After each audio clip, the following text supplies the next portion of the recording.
Hello everybody, I'm Digital Slasher and welcome to 60 Seconds. Now if you like my content, like I always say, please subscribe, like the video, and ring the bell, and let's begin.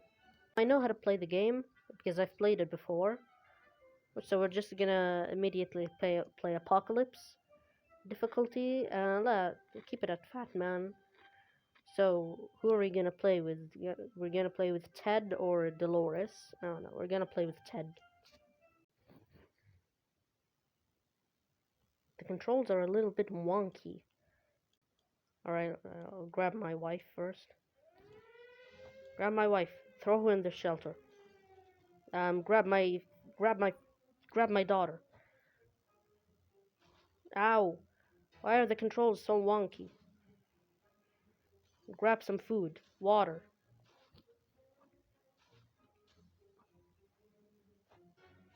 Ah! No room. That's fine. Water.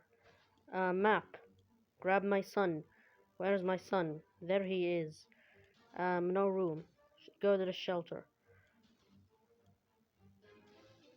Grab the suit. Um, what is this? Deck of cards. Um, grab medkit. Quickly. Grab food. Ah! Quickly! Go! Ooh! I made it. I hope I grabbed everything we needed. I didn't grab much water, I think. But let's open the shelter, there'll be more. All of us made it into the shelter, just a second before the blast. That was a close one. As long as we are all together, we can make it work down here. We remember hearing canned soup is healthy for you. When we opened the shelter door, we noticed some of the shelves were already stocked. We can't really say we recall putting all of these supplies here, but you were definitely going to put them to good use. Yeah, a Boy Scout. Well, looky here. One of us must have hid this inside the suitcase a while ago. It was so lucky we took that suitcase. Yay, an axe was inside the suitcase. Wonder how that could have happened. Our shelves are full of cans. We'll eat from cans, we'll sleep on cans, we'll even talk to cans. Some of us already do. There's just barely enough water for everyone.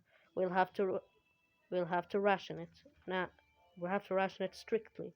And now there isn't enough water. There's only 3 bottles, but we have 6 cans of soup. The contamination of our town is still strong. Scavenging in these conditions could result in radiation sickness. Should we start preparing an expedition for tomorrow? Ah, of course, I'll prepare an expedition. The trash can is becoming full of empty soup cans, and that unmentionable bucket is overflowing. Both of them are attracting strangely glowing, suspiciously big insect wildlife. Roaches weren't that big before the war, weren't they? Ah, let's hit them with the Boy Scout book. We'll crush them. Water's what Mary Jane needs most right now. Timmy doesn't need much, but he should drink. Dolores can't remain thirsty for long. Ted is really thirsty, so everybody needs water. Get some water. But you don't need to drink water that much because we don't have any. We only have 2 bottles. So who should go outside? We'll let Ted go outside. Oh no, we'll let Mary Jane go outside. We'll give her an axe. What is that trickling sound? And why is the wall so wet? Are we about to get flooded? We don't have life preservers or a boat. A boat wouldn't even fit inside the shelter. We need to do something. Save the supplies. Ah, we don't have a radio. Well, that's too bad, because the radio is the most important thing. Let's save the map. The deck of cards isn't very important. We need to, how about getting Timmy something to drink? He's not looking well. If there's one thing we need, it's water for Dolores. Everybody needs water. We don't have any water. We've always wanted to throw a party with a huge cake. For some reason, it never worked. One time we were promised a great cake, and it turned out it was a lie. That was a disappointment. We weren't glad. We were definitely getting a cake when the radioactive clouds are gone. Well, good on you. I like cakes. Yay, Mary Jane's back. Oh no, she's not looking too good. And the axe is back. Maybe moving away won't be too bad. We can probably make new friends, meet new people, provided anyone is still alive, that is. Nothing made us happier than the sight of Mary Jane returning to the shelter from the surface.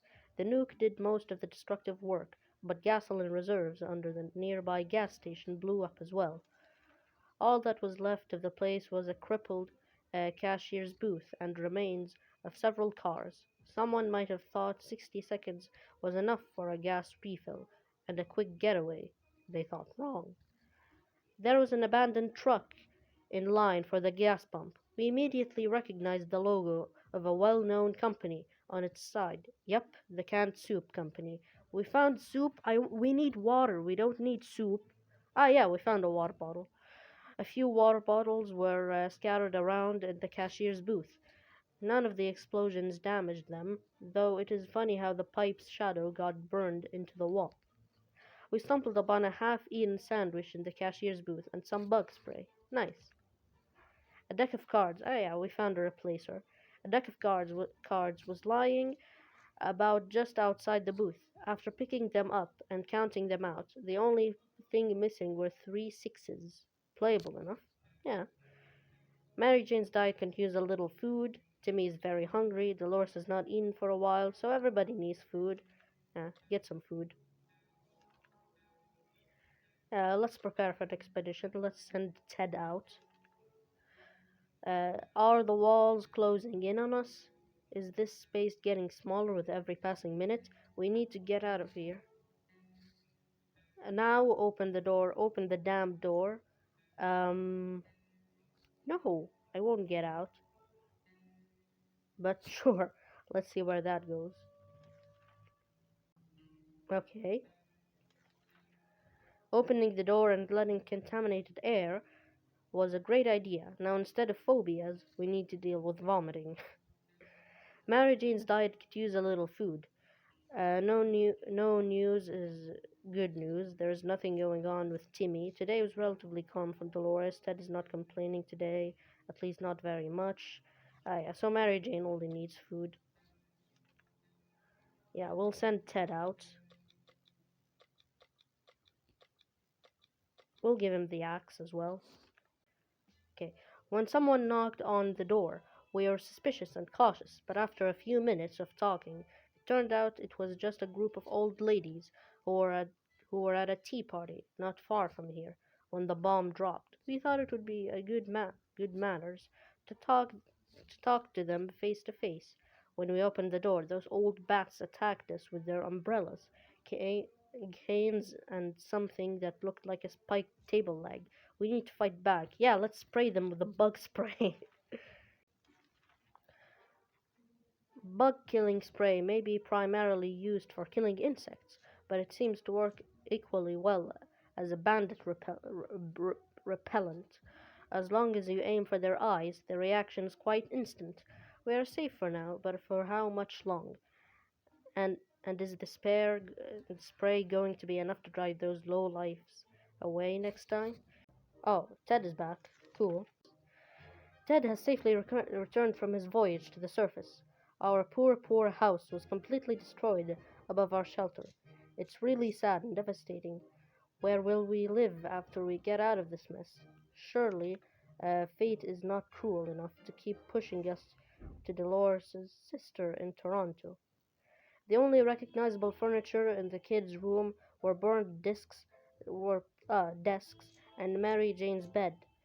There was a hidden stash under the bed. It was full of soup cans. Classic Mary Jane. We got two soup cans, but we need some water.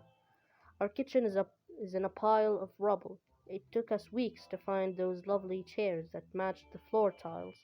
Now, they were nowhere to be found. Only a few bottles of water remained scattered in the dirt. Yes! The muddy swamp, which used to be our toilet, is now home to something that remotely resembles a mutated turtle. After exchanging a few pleasantries, it gave us anti-bug spray and wished us all the best of luck. Ring ring. There we were, thinking we would never hear a telephone signal again, when suddenly a phone starts ringing from somewhere outside. We figured it's the phone booth across the street. Should someone go answer it? Ah, let's send Timmy out. Right, 15 days. When we answered the phone, we could clearly hear a gasp of relief from the caller. They introduced themselves as survivors from a nearby town of Hill Valley. We had started exchanging information when the call was cut short. Something must have gone wrong on their side. We hopefully we we hope they will get back to us. We were so afraid for Timmy, but he came back from the wasteland and is safe with us now. Stumbled upon the remains of a bandit shanty town. Someone or something tore it down. Accidentally, amidst the rubble, we found a cat, licking its paws nonchalantly, surrounded by blood and dismembered limbs. As we made our way back to the shelter, the cat followed. We can now hear its paws impatiently scratching our hatch. Should we let it inside? Yes, we'll let the cat inside. Aw, aw, look at the cat. It's so cute. When we opened the hatch, the cat jumped in and marched around the whole shelter, sniffing all of us, every wall, corner, empty soup can, and piece of furniture. Finally, it picked a quiet place, sat down, and let out a deep sigh before taking a 12-hour nap. Its collar has Sharikov etched into it. What kind of name is that? We started arguing with Dolores about opening the bunker door a few days back. She's really aggressive, and this could quickly escalate into something major. Should we try to ease her down? The alternative is our very own small war. No, let's try to calm her down. Dolores had to release some steam, that's all. We're all a bit tired, but hopefully this can be cured with a good night's sleep. We can't leave Timmy without water. Okay. Okay, so only Timmy needs water.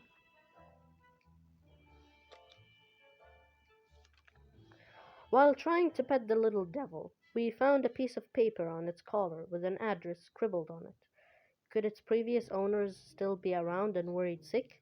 Chances are slim, but maybe you should pay them a visit, or at least whatever's left of them. Yeah, let's go to their previous owners. Let's see if they're still alive.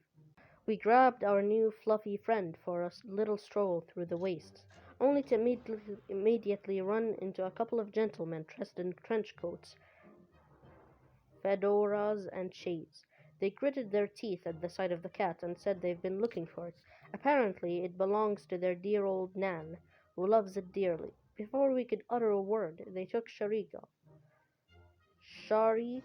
yeah, thanked us and left. The cat didn't seem to mind, so maybe it's for the best. Yeah. Nothing made us happier than the sight of Mary Jane returning to the shelter from the surface. Yeah, Mary Jane returned. We believe that our expedition to the wasteland must have been followed by strangers. We should be more cautious next time. The local school is a big building a mile away from our house. Nobody liked that place. The atomic blast didn't change that.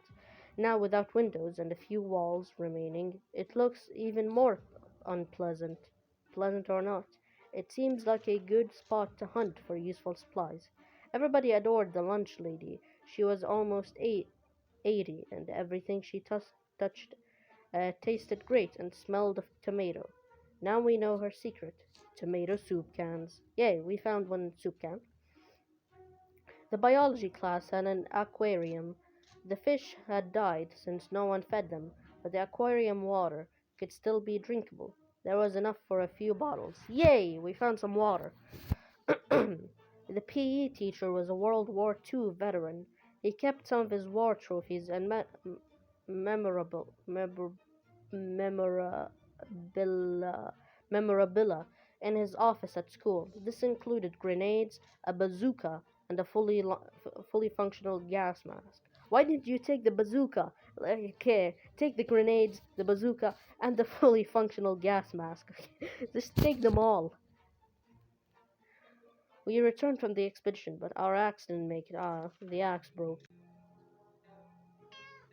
Oh, wait, the cat returned? Planning far ahead is usually a good strategy, but for now, We should be more interested in our plan for water rationing. To our surprise, we found Sharikov back in our shelter this morning. We are not exactly sure why or how it came back.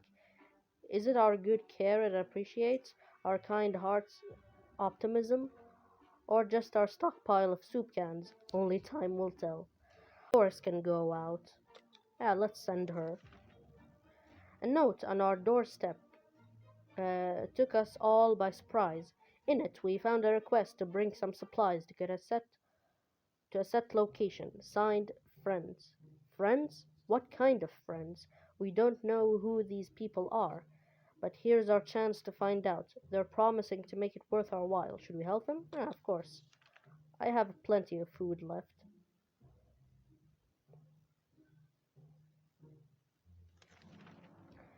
The authors of the note turned out to be twin siblings, a brother and a sister. They greeted us happily and took us to a small tent where they started handing out the supplies we brought to a small group of hungry survivors. Between them were people of all ages, including children, the elderly, and even a mime. The siblings shook our hands and proclaimed, "This is the beginning of a new friendship." They promised to contact us again soon. Nice. Let's send Dolores out. Let's give her the gas mask. Curiosity almost killed the cat. Sharikov found a tiny wire sticking out from the ceiling and pulled it out. Plaster and debris fell on our table, topped off with a big meowing furball. What is that thing anyway? Nobody remembers it being there before. The cat might get angry if you take away the wire. So maybe it's best to leave it be. Or should we examine that wire? Let's examine it. We followed the wire outside and found a half burned out truck with two surprised gentlemen inside, surrounded by an array of blinking bulbs. That's some space tech right there. Were they listening in on us, our very own shelter? Their feeble excuses about a roadside picnic didn't convince us. Even Timmy knows you can't have picnics here, and the car had no wheels.